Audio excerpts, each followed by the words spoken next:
And welcome to the recap here for Izzet Phoenix. All right, well this was kind of a beating. This was absolutely kind of a beating. We really didn't have that many close matches or anything that was insanely interactive, but that is what Izzet Phoenix does. It either really does its things or it really doesn't.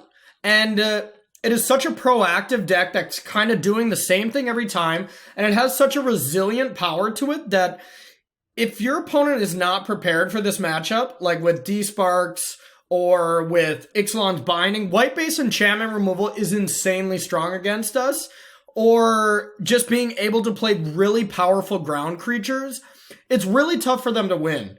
Even Mono Red, with the inclusion of Augur and Bolas instead of Goblin Electromancer, we really fill out a few holes that Izzet Phoenix has had in the past.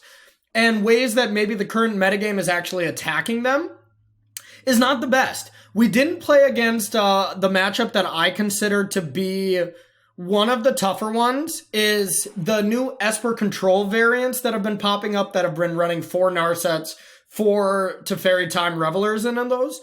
A really skilled opponent that wants to beat you can with those cards. Narset is one of the cards that people just press the button too often against Izzet Phoenix. I think it is insanely smart to just play Narset, and it's contextual to each situation, but most of the time you want to just never activate it against Izzet Phoenix. Because then not only do I have to waste usually 2 spells at it, and if I have creatures already, they're already a little behind, and then, the game is probably going to snowball in my favor anyways.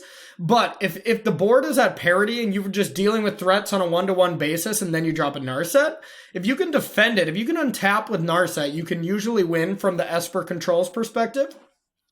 And of course, our auto-lose matchup is Nexus, which is basically non-existent these days, so we don't have to worry about that too much. But we played against Red-Black Aggro, where we were able to just...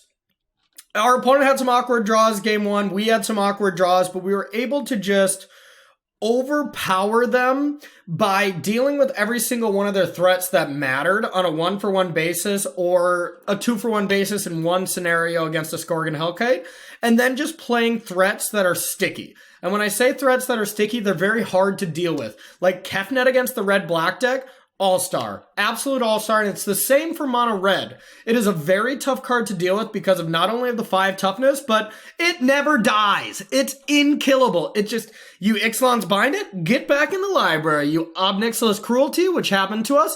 Oh, exiled, it's gone, get back in the library. It just cannot be dealt with against Red-Black in any way, shape, or form. So as long as you have the time, which Red-Black aggro tends to be a lot slower and a lot more mid-rangey, because let's get real, Mono-Red aggro is not at a good spot right now, and I don't think it's a good deck right now at all. So I like them going to more mid-range strategies, but those are the decks that we prey on. Mono-Red can be rough, and Mono-White can be rough, but once they go even a little bit more mid-rangey against us, it's very easy to win. Our next match was up against Dimir Control. They had some Thought Erasures and they had some cast downs and they did have Narset, but the way their draws just, it's really tough to line up against them. And our plan the whole game was just to have an Izzet Arclight Phoenix draw, to just be bringing back why do I keep saying Izzet? It's the name of the deck. But to keep bringing back Arclight Phoenix against them, there's not really Vraska's Contempt in the metagame right now because, let's get real, it's quite the slow and clunky card. So the metagame has shifted away from that a little bit, where then we're just able to win with the inevitability that Arclight, I almost said Izzet Arclight again, that Arclight Phoenix is able to do, and it's just really tough for those decks to deal with. When you get white into the mix, like the Esper deck that we were talking about, that's a little troublesome for us. They can bring in then, Baby Teferi, which is also good against, but Ixalan's Binding.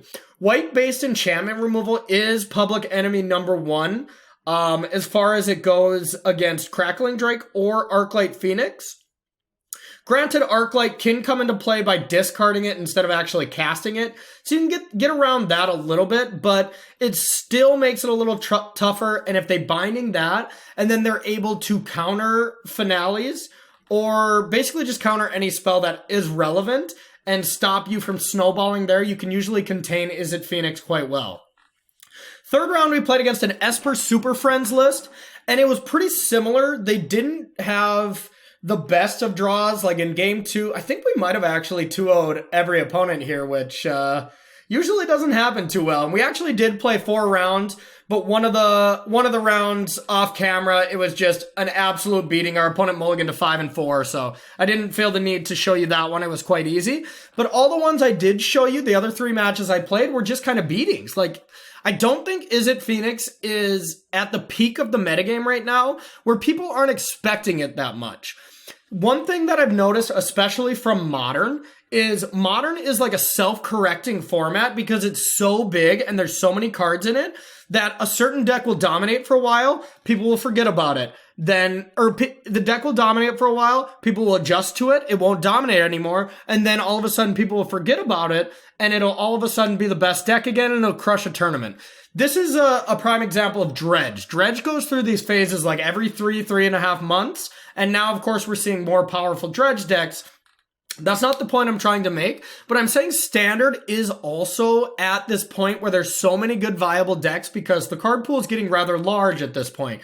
So it becomes a metagame that is self-correcting constantly, and Izzet Phoenix is at this spot where it hasn't been doing that great lately. Everybody's saying Esper is by far the best deck, so a lot of adjustments have been coming in the metagame to attack Esper.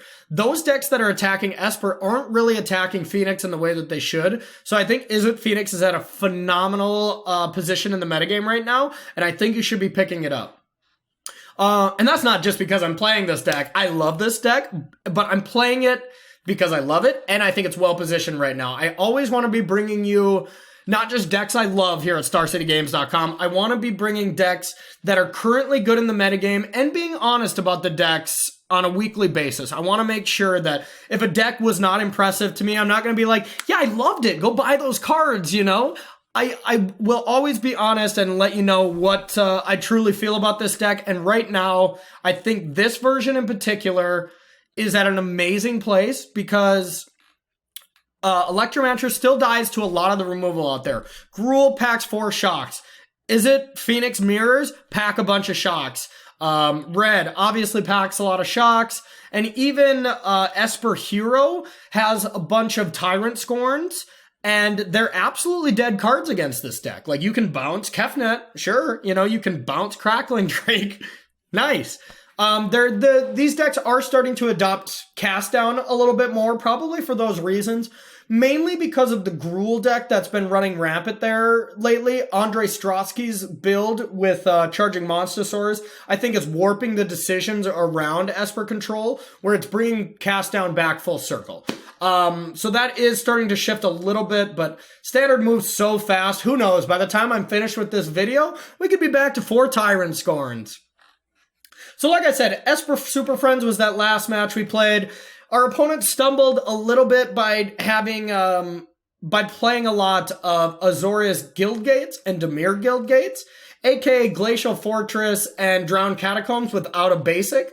But that is some of the vulnerability that those Super Friends decks play because they do have to play Interstellar Beacon.